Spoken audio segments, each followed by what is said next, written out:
Bonjour, merci beaucoup pour votre présence, pour votre écoute. Pardon, je vérifiais que le micro était bien branché parce que sur ma dernière lecture, ça n'était pas le cas. Je l'ai rebranché au milieu de lecture, il y a une grosse différence aussi. C'est une lecture à refaire, mais par la suite. Peu importe. Voilà, déjà on klaxonne, c'est formidable. Pardon, j'arrête mes grimaces et mes... Alors oui, désolée si jamais vous entendez des sirènes, des alarmes, des klaxons. C'est insupportable et ça n'arrête pas. Hier, j'ai raté une lecture, pardon, j'ai essayé de mettre ça à peu près droit. J'ai raté une lecture parce qu'il y avait une alarme qui se déclenchait toutes les 10 minutes. Bon, il y a des jours comme ça, c'est comme ça résiste, alors il ne faut pas s'en faire. Le lendemain, il faut espérer que ça ira mieux. Et c'est pour ça que je recommence, oui, enfin je recommence, même si je ne suis pas allée au bout hier, la lecture, la suite de Mémoires de deux jeunes mariés de Balzac, le chapitre 22, Louise à Felipe. Voilà. Donc je vous dis à tout à l'heure et je vous remercie encore de m'écouter. Louise à Felipe. Je ne suis pas contente de vous. Si vous n'avez pas pleuré en lisant Bérénice de Racine, si vous n'y avez pas trouvé la plus horrible des tragédies, vous ne me comprendrez point. Nous ne nous entendrons jamais. Brisons, ne nous voyons plus, oubliez-moi. Car si vous ne me répondez pas d'une manière satisfaisante, je vous oublierai. Vous deviendrez monsieur le baron de Macumer pour moi, ou plutôt vous ne deviendrez rien. Vous serez pour moi comme si vous n'aviez jamais existé. Hier, chez Madame d'Espard, vous avez eu je ne sais quel air content qui m'a souverainement déplu. Vous paraissiez sûr d'être aimé. Enfin, la liberté de votre esprit m'a épouvantée. Et je n'ai point reconnu en vous, dans ce moment, le serviteur que vous disiez être dans votre première lettre. Loin d'être absorbé, comme doit l'être un homme qui aime, vous trouviez des mots spirituels. Ainsi ne se comporte pas un vrai croyant. Il est toujours abattu devant la divinité. Si je ne suis pas un être supérieur aux autres femmes, si vous ne voyez pas en moi la source de votre vie, je suis moins qu'une femme parce qu'alors je suis simplement une femme. Vous avez éveillé ma défiance, Felipe. Elle a grondé de manière à couvrir la voix de la tendresse et quand j'envisage notre passé, je me trouve le droit d'être défiante. Sachez-le. Monsieur le ministre constitutionnel de toutes les Espagnes, j'ai profondément réfléchi à la pauvre condition de mon sexe. Mon innocence a tenu des flambeaux dans ses mains sans se brûler. Écoutez bien ce que ma jeune expérience m'a dit et ce que je vous répète. En toute autre chose, la duplicité, le manque de foi, les promesses inexécutées rencontrent des juges et les juges infligent des châtiments. Mais il n'en est pas ainsi pour l'amour, qui doit être à la fois la victime, l'accusateur, l'avocat, le tribunal et le bourreau, car les plus atroces perfidies, les plus horribles crimes demeurent inconnus. Se commettent d'âme à âme sans témoin, et il est dans l'intérêt bien entendu de l'assassiné de se taire. L'amour a donc son code à lui, sa vengeance à lui. Le monde n'a rien à y voir. Or, j'ai résolu, moi, de ne jamais pardonner un crime, et il n'y a rien de léger dans les choses du cœur. Hier, vous ressembliez à un homme certain d'être aimé. Vous auriez tort de ne pas avoir cette certitude, mais vous seriez criminel à mes yeux si elle vous ôtait la grâce ingénue que les anxiétés de l'espérance vous donnaient auparavant. Je ne veux vous voir ni timide ni fait, je ne veux pas que vous trembliez de perdre mon affection, parce que ce serait une insulte. mais je ne veux pas non plus que la sécurité vous permette de porter légèrement votre amour. Vous ne devez jamais être plus libre que je ne le suis moi-même. Si vous ne connaissez pas le supplice qu'une seule pensée de doute impose à l'âme, tremblez que je ne vous l'apprenne. Par un seul regard, je vous ai livré mon âme, et vous y avez lu. Vous avez à vous les sentiments les plus purs qui jamais se soient élevés dans une âme de jeune fille. La réflexion, les méditations dont je vous ai parlé n'ont enrichi que la tête. Mais quand le cœur froissé demandera conseil à l'intelligence, croyez-moi, la jeune fille tiendra de l'ange qui sait et peut tout.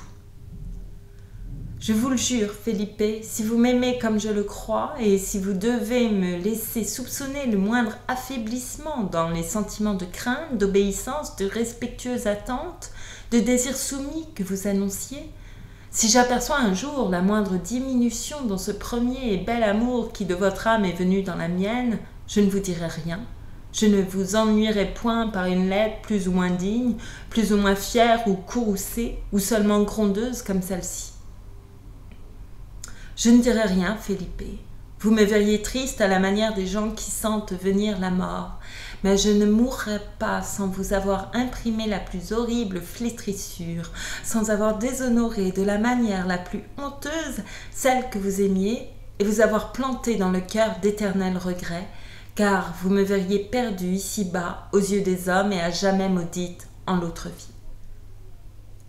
Ainsi, ne me rendez pas jalouse d'une autre Louise heureuse, d'une Louise saintement aimée, d'une Louise dont l'âme s'épanouissait dans un amour sans ombre et qui possédait, selon la sublime expression de Dante, senza brama, sicura ricchezza.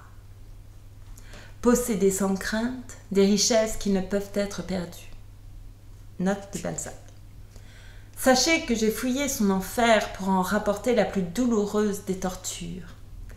Un terrible châtiment moral auquel j'associerai l'éternelle vengeance de Dieu. Vous avez donc glissé dans mon cœur hier, par votre conduite, la lame froide et cruelle du soupçon. Comprenez-vous ? J'ai douté de vous, et j'en ai tant souffert que je ne veux plus douter. Si vous trouvez mon servage trop dur, quittez-le, je ne vous en voudrais point. Ne sais-je donc pas que vous êtes un homme d'esprit ? Réservez toutes les fleurs de votre âme pour moi. Ayez les yeux ternes devant le monde. Ne vous mettez jamais dans le cas de recevoir une flatterie, un éloge, un compliment de qui que ce soit. Venez me voir chargé de haine, excitant 1000 calomnies ou accablé de mépris. Venez me dire que les femmes ne vous comprennent point, marchent auprès de vous sans vous voir, et qu'aucune d'elles ne saurait vous aimer. Vous apprendrez alors ce qu'il y a pour vous dans le cœur et dans l'amour de Louise. Nos trésors doivent être si bien enterrés que le monde entier les foule aux pieds sans les soupçonner. Si vous étiez beau, je n'eusse sans doute jamais fait la moindre attention à vous et n'aurais pas découvert en vous le monde de raison que fait éclore l'amour.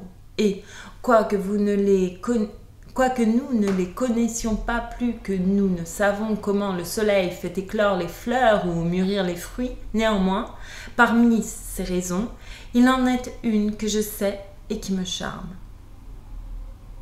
Votre sublime visage n'a son caractère, son langage, sa physionomie que pour moi. Moi seul, j'ai le pouvoir de vous transformer, de vous rendre le plus adorable de tous les hommes. Je ne veux donc point que votre esprit échappe à ma possession. Il ne doit pas plus se révéler aux autres que vos yeux, votre charmante bouche et vos traits ne leur parlent. À moi seul d'allumer les clartés de votre intelligence comme j'enflamme vos regards. Restez ce sombre effroi, ce maussade et dédaigneux grand d'Espagne que vous étiez auparavant.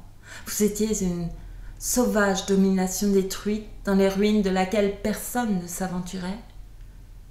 Vous étiez contemplé de loin, et voilà que vous frayez des chemins complaisants pour que tout le monde y entre, et vous allez devenir un aimable Parisien.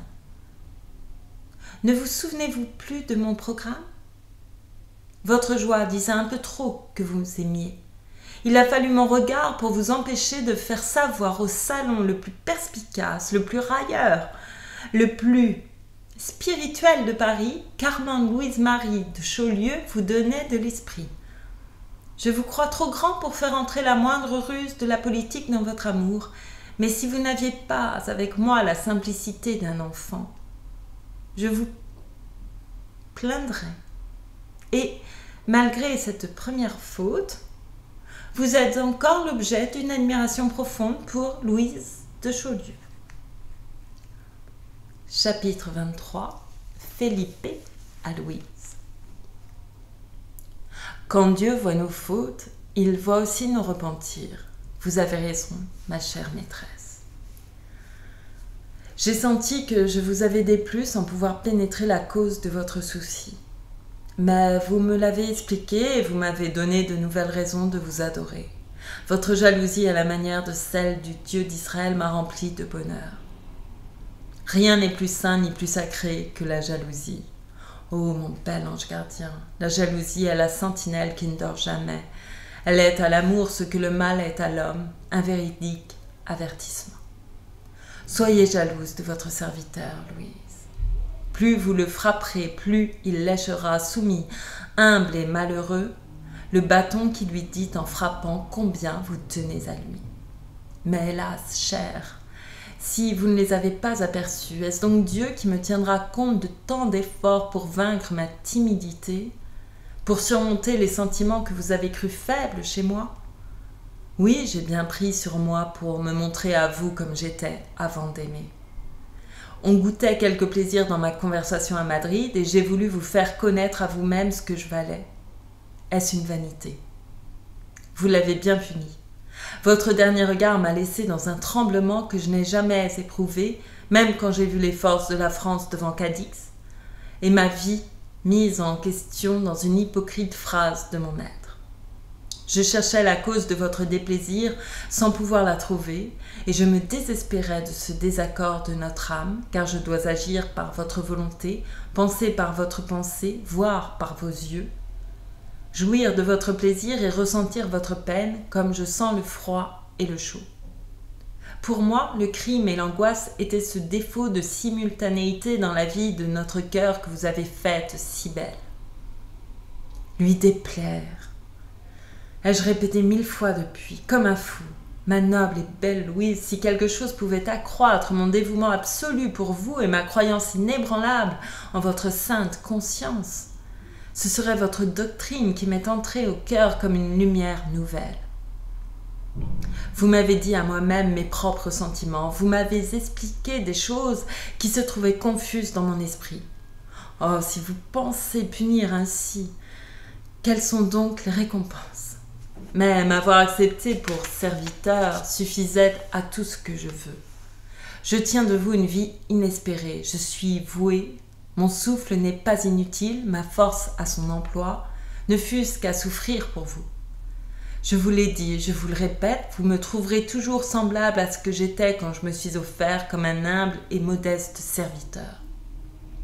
Oui, fussiez-vous déshonoré et perdu comme vous dites que vous pourriez l'être, ma tendresse augmenterait de vos malheurs volontaires. J'essuierai les plaies, je les cicatriserai, je convaincrai Dieu par mes prières que vous n'êtes pas coupable et que vos fautes sont le crime d'autrui. Ne vous ai-je pas dit que je vous porte en mon cœur les sentiments si divers qui doivent être chez un père, une mère, une sœur, un frère et un frère, que je suis avant toute chose une famille pour vous, tout et rien, selon vos vouloirs? Mais n'est-ce pas vous qui avez emprisonné tant de cœurs dans le cœur d'un amant? Pardonnez-moi donc d'être de temps en temps plus amant que père et frère en apprenant qu'il y a toujours un frère, un père derrière l'amant. Si vous pouviez lire dans mon cœur quand je vous vois belle et rayonnante, calme et admirée au fond de votre voiture aux Champs-Élysées ou dans votre loge au théâtre. Ah, si vous saviez combien mon orgueil est peu personnel en entendant un éloge arraché par votre beauté, par votre maintien, et combien j'aime les inconnus qui vous admirent. Quand par hasard vous avez fleuri mon âme par un salut, je suis à la fois humble et fière, je m'en vais comme si Dieu m'avait béni. Je reviens joyeux et ma joie laisse en moi-même une longue trace lumineuse. Elle brille dans les nuages de la fumée de ma cigarette et j'en sais mieux que le sang qui bouillonne dans mes veines est tout à vous. Ne savez-vous donc pas combien vous êtes aimé ? Après vous avoir vu, je reviens dans le cabinet où brille la magnificence sarrasine, mais où votre portrait éclipse tout, lorsque je fais jouer le ressort qui doit le rendre invisible à tous les regards. Et je me lance alors dans l'infini de cette contemplation. Je fais là des poèmes de bonheur. Du haut des cieux, je découvre le cours de toute une vie que j'ose espérer. Avez-vous quelquefois entendu dans le silence des nuits, ou malgré le bruit du monde, une voix résonner dans votre chère petite oreille adorée ? Ignorez-vous les 1000 prières qui vous sont adressées ? À force de vous contempler silencieusement, j'ai fini par découvrir la raison de tous vos traits, leur correspondance avec les perfections de votre âme. Je vous fais alors en espagnol sur cet accord de vos deux belles natures, des sonnets que vous ne connaissez pas, car ma poésie est trop au-dessous du sujet et je n'ose vous les envoyer. Mon cœur est si parfaitement absorbé dans le vôtre que je ne suis pas un moment sans penser à vous. Et si vous cessiez d'animer ainsi ma vie, il y aurait souffrance en moi. Comprenez-vous maintenant, Louise ? Quel tourment pour moi d'être, bien involontairement, la cause d'un déplaisir pour vous et de n'en pas deviner la raison. Cette belle double vie était arrêtée et mon cœur sentait un froid glacial. Enfin, dans l'impossibilité de m'expliquer ce désaccord, je pensais n'être plus aimée. Je revenais bien tristement, mais heureuse encore, à ma condition de serviteur, quand votre lettre est arrivée et m'a remplie de joie. Oh, grondez-moi toujours ainsi. Un enfant qui s'était laissé tomber dit à sa mère « Pardon » en se relevant et lui déguisant son mal. Oui, pardon de lui avoir causé une douleur. Eh bien, cet enfant, c'est moi. Je n'ai pas changé. Je vous livre la clé de mon caractère avec une soumission d'esclave. Mais chère Louise, je ne ferai plus de faux pas. Tâchez que la chaîne qui m'attache à vous et que vous tenez soit toujours assez tendue pour qu'un seul mouvement dise vos moindres souhaits à celui qui sera toujours votre esclave, Felipe. Chapitre 24. Louise de Chaulieu à René de l'Estorade, octobre 1824. Ma chère amie, toi qui t'es mariée en 2 mois à un pauvre souffreteux de qui tu t'es faite la mère, tu ne connais rien aux effroyables péripéties de ce drame joué au fond des cœurs et appelé l'amour, où tout devient en un moment tragique, où la mort est dans un regard, dans une réponse faite à la légère. J'ai réservé pour dernière preuve à Felipe une terrible mais décisive épreuve. J'ai voulu savoir si j'étais aimée quand même. Le grand et sublime mot des royalistes, et pourquoi pas des catholiques.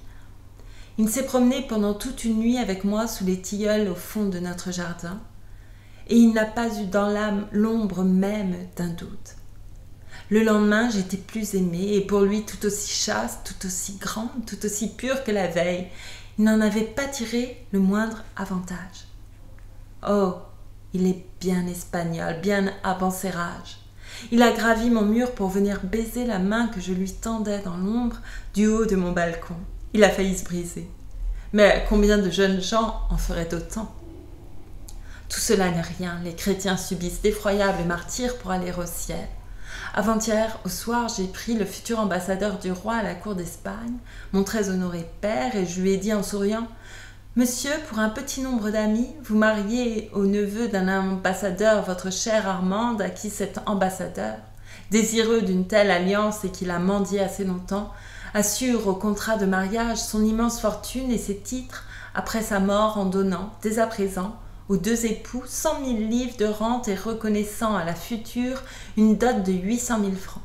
Votre fille pleure, mais elle plie sous l'ascendant irrésistible de votre majestueuse autorité paternelle. Quelques médisants disent que votre fille cache sous ses pleurs une âme intéressée et ambitieuse. Nous allons ce soir à l'opéra dans la loge des gentilshommes, et monsieur le baron de Macumer y viendra. Il ne va donc pas, me répondit mon père en souriant et me traitant en ambassadrice. Vous prenez Clarisse Harlowe pour Figaro, lui ai-je dit en lui jetant un regard plein de dédain et de raillerie. Quand vous m'aurez vu la main droite dégantée, vous démentirez ce bruit impertinent et vous vous en montrerez offensé. Je puis être tranquille sur ton avenir. Tu n'as pas plus la tête d'une fille que Jeanne d'Arc n'avait le cœur d'une femme. Tu seras heureuse, tu n'aimeras personne et te laisseras aimer. Pour cette fois, j'éclatais de rire. Qu'as-tu, ma petite coquette, me dit-il. Je tremble pour les intérêts de mon pays, et voyant qu'il ne me comprenait pas, j'ajoutai « à Madrid ». Vous ne sauriez croire à quel point, au bout d'une année, cette religieuse se moque de son père, dit-il à la duchesse. Armande se moque de tout, répliqua ma mère en me regardant. Que voulez-vous dire lui demandai-je. Mais vous ne craignez même pas l'humidité de la nuit qui peut vous donner des rhumatismes, dit-elle en me lançant un nouveau regard. Les matinées, répondis-je, sont si chaudes. La duchesse a baissé les yeux. Il est bien temps de la marier, dit mon père, et ce sera, je l'espère, avant mon départ. Oui, si vous le voulez, lui ai-je répondu simplement. 2 heures après, ma mère et moi, la duchesse de Maufrigneuse et madame d'Espard, nous étions comme 4 roses sur le devant de la loge. Je m'étais mise de côté, ne présentant qu'une épaule au public et pouvant tout voir sans être vue dans cette loge spacieuse qui occupe un des 2 pans coupés au fond de la salle, entre les colonnes. Macumer est venue, s'est plantée sur ses jambes et a mis ses jumelles devant ses yeux pour pouvoir me regarder à son aise. Au premier entracte est entré celui que j'appelle le roi des ripeaux, un jeune homme d'une beauté féminine. Le comte Henri de Marsay s'est produit dans la loge avec une épigramme dans les yeux, un sourire sur les lèvres, un air joyeux sur toute la figure. Il a fait les premiers compliments à ma mère, à madame d'Espard, à la duchesse de Maufrigneuse, au comte d'Esgrignon et à monsieur de Canalis. Puis il me dit « Je ne sais pas si je serai le premier à vous complimenter d'un événement qui va vous rendre un objet d'envie. »« Ah, un mariage, ai-je dit. Est-ce une jeune personne si récemment sortie du couvent qui vous apprendra que les mariages dont on parle ne se font jamais ?» Monsieur de Marsay s'est penché à l'oreille de Macumer et j'ai parfaitement compris, par le seul mouvement des lèvres, qu'il lui disait « Baron, vous aimez peut-être cette petite coquette qui s'est servie de vous, mais comme il s'agit de mariage et non d'une passion, il faut toujours savoir ce qui se passe. » Macumer a jeté sur l'officieux médisant un de ces regards qui, selon moi, sont un poème, et lui a répliqué quelque chose comme « Je n'aime point de petites coquettes. » D'un air qui m'a si bien ravie que je me suis dégantée en voyant mon père. Felipe n'avait pas eu la moindre crainte ni le moindre soupçon. Il a bien réalisé tout ce que j'attendais de son caractère. Il n'a foi qu'en moi. Le monde et ses mensonges ne l'atteignent pas. La pensée rage n'a pas sourcillé. La coloration de son sang bleu n'a pas teint sa face olivâtre. Les 2 jeunes comtes sont sortis. J'ai dit alors en riant à Macumer « Monsieur de Marsay vous a fait une épigramme sur moi. » « Bien plus qu'une épigramme, a-t-il répondu. Un épithalame. »« Vous me parlez grec, lui ai-je dit en souriant et le récompensant par un certain regard qui lui fait toujours perdre contenance. Je l'espère bien. » s'est écrié mon père en s'adressant à madame de Maufrigneuse. Il court des commérages infâmes. Aussitôt qu'une jeune personne va dans le monde, on a la rage de la marier et l'on invente des absurdités. Je ne marierai jamais Armande contre son gré. Je vais faire un tour au foyer car on croirait que je laisse courir ce bruit-là pour donner l'idée de ce mariage à l'ambassadeur. Et la fille de César doit être encore moins soupçonnée que sa femme qui ne doit pas l'être du tout. La duchesse de Maufrigneuse et madame d'Espard regardèrent d'abord ma mère, puis le baron, d'un air pétillant, narquois, rusé, plein d'interrogations contenues. Ces fines couleuvres ont fini par entrevoir quelque chose. De toutes les choses secrètes, l'amour est la plus publique, et les femmes l'exhalent, je crois. Aussi, pour le bien cacher, une femme doit-elle être un monstre. Nos yeux sont encore plus bavards que ne l'est notre langue. Après avoir joui du délicieux plaisir de trouver Felipe aussi grand que je le souhaitais, j'ai naturellement voulu davantage. J'ai fait alors un signal convenu pour lui dire de venir à ma fenêtre par le dangereux chemin que tu connais. Quelques heures après, je l'ai trouvé droit comme une statue, collé le long de la muraille, la main appuyée à l'angle du balcon de ma fenêtre, étudiant les reflets de la lumière de mon appartement. « Mon cher Felipe, lui ai-je dit, vous avez été bien ce soir. Vous vous êtes conduit comme je me serais conduite moi-même si l'on m'eût appris que vous faisiez un mariage. » « J'ai pensé que vous m'eussiez instruit avant tout le monde, a-t-il répondu. « Et quel est votre droit à ce privilège ? » ?»« Celui d'un serviteur dévoué. »« L'êtes-vous vraiment ? » ?»« Oui, dit-il. »« Et je ne changerai jamais. » Eh bien, si ce mariage était nécessaire, si je me résignais, la douce lueur de la lune a été comme éclairée par les 2 regards qu'il a lancés sur moi d'abord, puis sur l'espèce d'abîme que nous faisait le mur. Il a paru se demander si nous pouvions mourir ensemble écrasés. Mais, après avoir brillé comme un éclair sur sa face et jailli de ses yeux, ce sentiment a été comprimé par une force supérieure à celle de la passion. « L'arabe n'a qu'une parole, a-t-il dit d'une voix étranglée. Je suis votre serviteur et vous appartiens.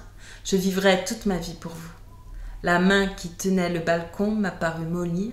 J'ai posé la mienne en lui disant « Felipe, mon ami, je suis par ma seule volonté votre femme dès cet instant. Allez me demander dans la matinée à mon père. Il veut garder ma fortune, mais vous vous engagerez à me la reconnaître au contrat sans l'avoir reçue, et vous serez sans aucun doute agréé. Je ne suis plus Armande de Chaulieu. Descendez promptement. Louise de Macumer ne veut pas commettre la moindre imprudence. » Il a pâli, ses jambes ont fléchi, il s'était lancé d'environ 10 pieds de haut à terre sans se faire le moindre mal. Mais, après m'avoir causé la plus horrible émotion, il m'a salué de la main et a disparu. Je suis donc aimée, me suis-je dit, comme une femme ne le fut jamais. Et je me suis endormie avec une satisfaction enfantine. Mon sort était à jamais fixé. Vers 2 heures, mon père m'a fait appeler dans son cabinet où j'ai trouvé la duchesse et Macumer. Les paroles s'y sont très gracieusement échangées. J'ai tout simplement répondu que si monsieur Hénarès s'était entendu avec mon père, je n'avais aucune raison de m'opposer à leur désir. Là-dessus, ma mère a retenu le baron à dîner. Après quoi, nous avons été tous 4 nous promener au bois de Boulogne. J'ai regardé très railleusement monsieur de Marsay quand il a passé à cheval, car il a remarqué Macumer et mon père sur le devant de la calèche. Mon adorable Felipe a fait ainsi refaire ses cartes. Hénarès, des ducs de Soria, baron de Macumer. Tous les matins, il m'apporte lui-même un bouquet d'une délicieuse magnificence, au milieu duquel je trouve toujours une lettre qui contient un sonnet espagnol à ma louange, fait par lui pendant la nuit. Pour ne pas grossir ce paquet, je t'envoie comme échantillon le premier et le dernier de ces sonnets, que je t'ai traduit mot à mot en te les mettant vers par vers. Premier sonnet. Plus d'une fois, couvert d'une mince... Je recommence. Plus d'une fois, couvert d'une mince veste de soie, l'épée haute sans que mon cœur battît une pulsation de plus, j'ai attendu l'assaut du taureau furieux, et sa corne plus aiguë que le croissant de Phébé. J'ai gravi, fredonnant une séguidille andalouse, le talus d'une redoute sous une pluie de fer. J'ai jeté ma vie sur le tapis vert du hasard, sans plus m'en soucier que d'un quadruple d'or. J'aurais pris avec la main les boulets dans la gueule des canons. Mais je crois que je deviens plus timide qu'un lièvre aux aguets, qu'un enfant qui voit un spectre au pli de sa fenêtre. Car lorsque tu me regardes avec ta douce prunelle, une sueur glacée couvre mon front, mes genoux se dérobent sous moi, je tremble, je recule, je n'ai plus de courage. Deuxième sonnet. Cette nuit, je voulais dormir pour rêver de toi, mais le sommeil jaloux fuyait mes paupières. Je m'approchais du balcon et je regardais le ciel. Lorsque je pense à toi, mes yeux se tournent toujours en haut. Phénomène étrange que l'amour peut seul expliquer, le firmament avait perdu sa couleur de saphir. Les étoiles, diamants éteints dans leur monture d'or, ne lançaient que des œillades mortes, des rayons refroidis. La lune, nettoyée de son phare d'argent et de lys, roulait tristement sur le morne horizon, car tu as dérobé au ciel toutes ses splendeurs. La blancheur de la lune luit sur ton front charmant, tout l'azur du ciel s'est concentré dans tes prunelles, et tes cils sont formés par les rayons des étoiles. Peut-on prouver plus gracieusement à une jeune fille qu'on ne s'occupe que d'elle? Que dis-tu de cet amour qui s'exprime en prodiguant les fleurs de l'intelligence et les fleurs de la terre? Depuis une dizaine de jours, je connais ce qu'est cette galanterie espagnole si fameuse autrefois. Ah ça, cher, que se passe-t-il à la crampade où je me promène si souvent en examinant les progrès de notre agriculture? N'as-tu rien à me dire de nos mûriers, de nos plantations de l'hiver dernier? Tout y réussit-il à tes souhaits? Les fleurs sont-elles épanouies dans ton cœur d'épouse en même temps que celles de nos massifs? Je n'ose dire de nos plates-bandes. Louis continue-t-il son système de madrigaux? Vous entendez-vous bien? Le doux murmure de ton filet de tendresse conjugale vaut-il mieux que la turbulence des torrents de mon amour? Mon gentil docteur en jupon s'est-il fâché? Je ne saurais le croire et j'enverrai Felipe en courrier se mettre à tes genoux et me rapporter ta tête ou mon pardon s'il en était ainsi. Je fais une belle vie ici, mon cher amour, et je voudrais savoir comment va celle de Provence. Nous venons d'augmenter notre famille d'un espagnol coloré comme un cigare de la Havane et j'attends encore tes compliments. Vraiment, ma belle Renée, je suis inquiète. J'ai peur que tu ne dévores quelques souffrances pour ne pas en attrister mes joies méchantes. Écris-moi promptement quelques pages où tu me peignes ta vie dans ces infiniment petits, et dis-moi bien si tu résistes toujours, si ton libre arbitre est sur ses deux pieds ou à genoux, ou bien assis, ce qui serait grave. Crois-tu que les événements de ton mariage ne me préoccupent pas? Tout ce que tu m'as écrit me rend parfois rêveuse. Souvent, lorsqu'à l'opéra je paraissais regarder des danseuses en pirouette, je me disais « Il est 9h30, elle se couche peut-être, que fait-elle? Est-elle heureuse? Est-elle seule avec son libre arbitre? Ou son libre arbitre est-il? Où vont les libres arbitres dont on ne se soucie plus? Mille tendresses. Chapitre 25. René de l'Estorade à Louise de Chaulieu.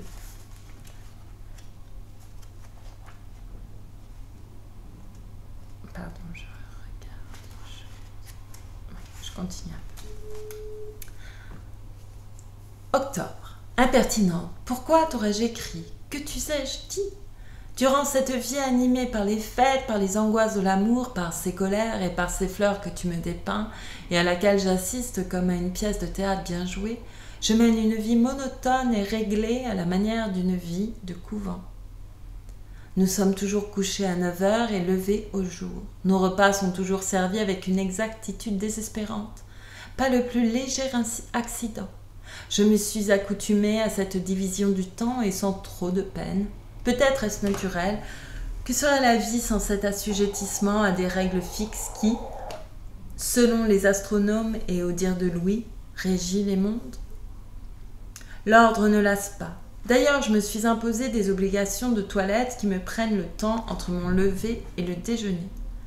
Je tiens à y paraître charmante par obéissance à mes devoirs de femme. J'en éprouve du contentement et j'en cause un bien vif au bon vieillard et à Louis.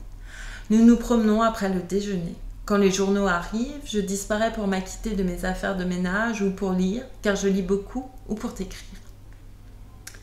Je reviens 1 heure avant le dîner et après on joue, on a des visites ou l'on en fait. Je passe ainsi mes journées entre un vieillard heureux, sans désir, et un homme pour qui je suis le bonheur. Louis est si content que sa joie a fini par réchauffer mon âme. Le bonheur pour nous ne doit sans doute pas être le plaisir. Quelquefois le soir, quand je ne suis pas utile à la partie et que je suis enfoncée dans une bergère, ma pensée est assez puissante pour me faire entrer en toi. J'épouse alors ta belle vie si féconde, si nuancée, si violemment agitée, et je me demande à quoi te mèneront ces turbulentes préfaces. Ne tueront-elles pas le livre? Tu peux avoir les illusions de l'amour, toi, chère mignonne, mais moi, je n'ai plus que les réalités du ménage. Oui, tes amours me semblent un songe. Aussi ai-je de la peine à comprendre pourquoi tu les rends si romanesques. Tu veux un homme qui ait plus d'âme que de sens, plus de grandeur et de vertu que d'amour. Si tu veux que le rêve des jeunes filles à l'entrée de la vie prenne un corps, tu demandes des sacrifices pour les récompenser.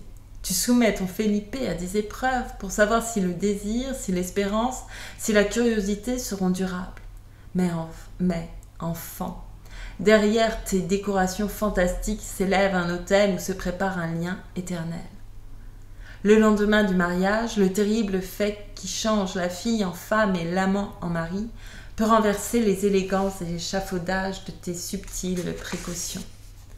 Sache donc enfin que deux amoureux, tout aussi bien que deux personnes mariées comme nous l'avons été, Louis et moi, vont chercher sous les joies d'une noce, selon le mot de Rabelais, un grand peut-être. Je ne te blâme pas, quoique ce soit un peu léger, de causer avec Don Felipe au fond du jardin, de l'interroger, de passer une nuit à ton balcon, lui sur le mur. Mais tu joues avec la vie, enfant, et j'ai peur que la vie ne joue avec toi. Je n'ose pas te conseiller ce que l'expérience me suggère pour ton bonheur. Mais laisse-moi te répéter encore, du fond de ma vallée, que le viatique du mariage est dans ces mots. Résignation et dévouement. Car je le vois, malgré tes épreuves, malgré tes coquetteries et tes observations, tu te marieras absolument comme moi.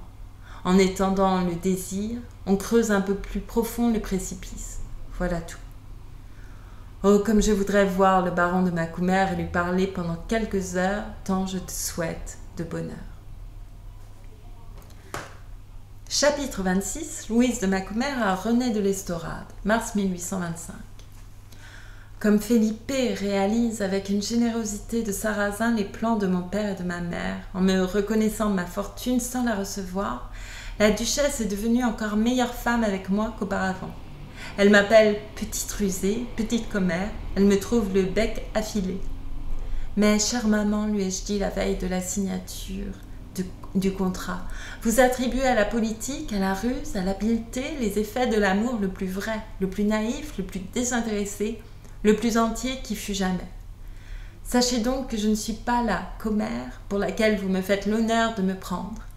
Allons donc, Armande, me dit-elle en me prenant par le cou, m'attirant à elle en me baisant au front. Tu n'as pas voulu retourner au couvent, tu n'as pas voulu rester fille, et en grande, en belle Chaulieu que tu es, tu as senti la nécessité de relever la maison de ton père. Si tu savais, René, ce qu'il y a de flatterie dans ce mot pour le duc qui nous écoutait. Je t'ai vu pendant tout un hiver fourrant ton petit museau dans tous les quadrilles, jugeant très bien les hommes et devinant le monde actuel en France. Aussi as-tu avisé le seul Espagnol capable de te faire la belle vie d'une femme maîtresse chez elle. Ma chère petite, tu l'as traité comme tu l'y as traité ton frère. Quelle école que le couvent de ma sœur, s'est écrié. Quelle école que le couvent de ma sœur, s'est écrié mon père. Je jetai sur mon père un regard qui lui coupa net la parole. Puis je me suis retournée vers la duchesse et lui ai dit « Madame, j'aime mon prétendu, Felipe de Soria, de toutes les puissances de mon âme. Quoique cet amour ait été très involontaire et très combattu quand il s'est levé dans mon cœur, je vous jure que je ne m'y suis abandonnée qu'au moment où j'ai reconnu dans le baron de Macumer une âme digne de la mienne. Au cœur, un cœur en qui les délicatesses, les générosités, le dévouement, le caractère et les sentiments étaient conformes aux miens. Mais ma chère, a-t-elle repris en m'interrompant, il est laid comme tout ce que vous voudrez, dis-je vivement, mais j'aime cette laideur. Tiens, Armande, me dit mon père, si tu l'aimes et si tu as eu la force de Maîtriser ton amour, tu ne dois pas risquer ton bonheur. Or, le bonheur dépend beaucoup des premiers jours du mariage. Et pourquoi ne pas lui dire des premières nuits ? S'écria ma mère. Laissez-nous, monsieur, ajouta la duchesse en regardant mon père.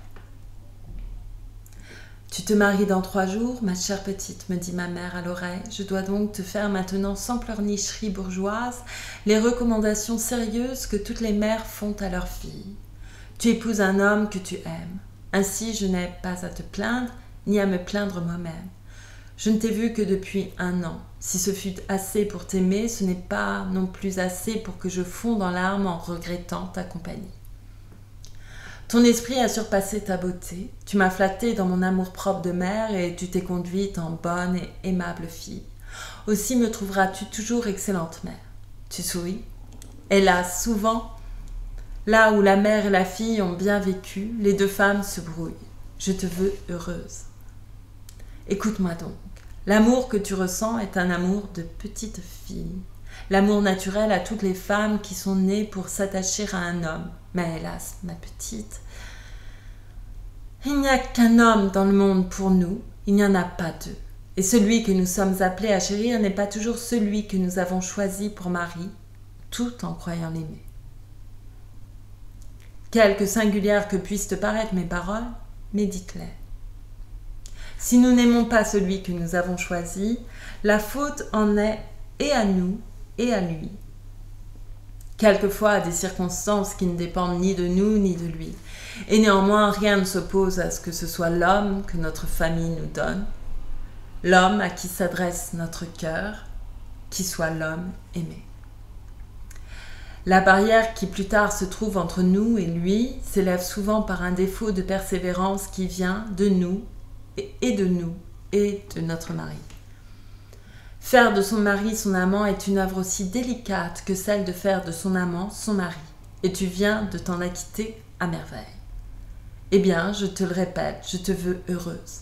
Songe donc dès à présent que dans les 3 premiers mois de ton mariage, tu pourrais devenir malheureuse si, de ton côté, tu ne te soumettais pas au mariage avec l'obéissance, la tendresse et l'esprit que tu as déployés dans tes amours.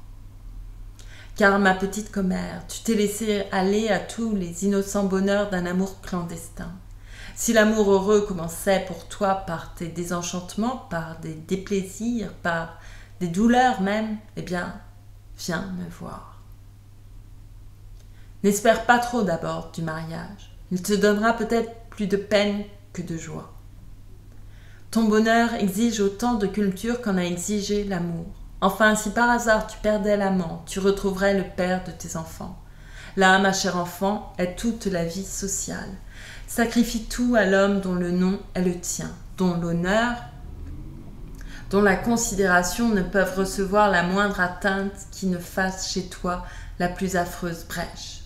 Sacrifier tout à son mari n'est pas seulement un devoir absolu pour des femmes de notre rang, mais encore le plus habile calcul. Le plus bel attribut des grands principes de morale, c'est d'être vrais et profitables de quelque côté qu'on les étudie. En voilà bien assez pour toi. Maintenant, je te crois encline à la jalousie. Et moi, ma chère, je suis jalouse aussi. Mais je ne te voudrais pas sottement jalouse. Écoute, la jalousie qui se montre ressemble à une politique qui mettrait carte sur table. Se dire jalouse, le laisser voir, n'est-ce pas montrer son jeu ? Nous ne savons rien alors du jeu de l'autre. En toute chose, nous devons savoir souffrir en silence. J'aurai d'ailleurs avec ma commère un entretien sérieux à propos de toi la veille de votre mariage. J'ai pris le beau bras de ma mère et lui ai baisé la main en y mettant une larme que son accent avait attirée dans mes yeux. J'ai deviné dans cette haute morale, digne d'elle et de moi, la plus profonde sagesse, une tendresse sans bigoterie sociale et surtout une véritable estime de mon caractère. Dans ces simples paroles, elle a mis le résumé des enseignements que sa vie et son expérience lui ont peut-être chèrement vendus. Elle fut touchée et me dit en me regardant « Chère fillette, tu vas faire un terrible passage. Et la plupart des femmes ignorantes ou désabusées sont capables d'imiter le comte de Westmoreland. » Nous nous mîmes à rire. Pour t'expliquer cette plaisanterie, je dois te dire qu'à table, la veille, une princesse russe nous avait raconté que le comte de Westmoreland, ayant énormément souffert du mal de mer pendant le passage de la Manche et voulant aller en Italie, il tourna bride et revint quand on lui parla du passage des Alpes. « J'ai assez de passages comme cela, dit-il. Tu comprends, René, que ta sombre philosophie et la morale de ma mère étaient de nature à réveiller les craintes qui nous agitaient à Blois. Plus le mariage approchait, plus j'amassais en moi de force, de volonté, de sentiments pour résister au terrible passage de l'état de jeune fille à l'état de femme. Toutes nos conversations me revenaient à l'esprit, je relisais tes lettres et j'y découvrais je ne sais quelle mélancolie cachée. Ces appréhensions ont eu le mérite de me rendre la fiancée vulgaire des gravures et du public. Aussi le monde m'a-t-il trouvée charmante et très convenable le jour de la signature du contrat. Ce matin, à la mairie où nous sommes allés sans cérémonie, il n'y a eu que les témoins. Je te finis ce bout de lettre pendant que l'on apprête ma toilette pour le dîner. Nous serons mariés à l'église de Saint-Valère, ce soir à minuit, après une brillante soirée. J'avoue que mes craintes me donnent un air de victime et une fausse pudeur qui me vaudront des admirations auxquelles je ne comprends rien. Je suis ravie de voir mon pauvre Felipe, tout aussi jeune fille que moi. Le monde le blesse, il est comme une chauve-souris dans une boutique de cristaux. Heureusement que cette journée a un lendemain, m'a-t-il dit à l'oreille sans y entendre malice. Il n'aurait voulu voir personne tant il est honteux et timide. En venant signer notre contrat, l'ambassadeur de Sardaigne m'a prise à part pour m'offrir un collier de perles attaché par 6 magnifiques diamants. C'est le présent de ma belle-sœur, la duchesse de Soria. Ce collier est accompagné d'un bracelet de saphir sous lequel est écrit « Je t'aime sans te connaître ». 2 lettres charmantes enveloppaient ces présents que je n'ai pas voulu accepter sans savoir si Felipe me le permettait, car, lui ai-je dit, je ne voudrais pour rien voir qui ne vint de moi. Il m'a baisé la main tout attendri et m'a répondu « Portez-les à cause de la devise et de ces tendresses qui sont sincères. » Samedi soir. Voici donc, ma pauvre Renée, les dernières lignes de la jeune fille. Après la messe de minuit, nous partirons pour une terre que Felipe a, par une délicate attention, achetée en Nivernais, sur la route de Provence. Je me nomme déjà Louise de Macumer, mais je quitte Paris dans quelques heures en Louise de Chaulieu. De quelque façon que je me nomme, il n'y aura jamais pour toi que Louise. Et je pense que je vais m'arrêter là pour cette lecture. Voilà, j'espère que vous n'avez pas trop entendu de borborigme. J'ai faim. Pardon. Très bien, voilà. Quel suspense. Quel terrible suspense. Je vous remercie beaucoup pour votre écoute. Tout simplement, je vous remercie. Je vous souhaite une belle soirée, une belle journée, quelle que soit l'heure à laquelle vous m'écoutez. J'espère que la suite sera belle. Et surtout, prenez soin de vous. Voilà. Je vous remercie beaucoup. Je vous dis à très bientôt. Merci.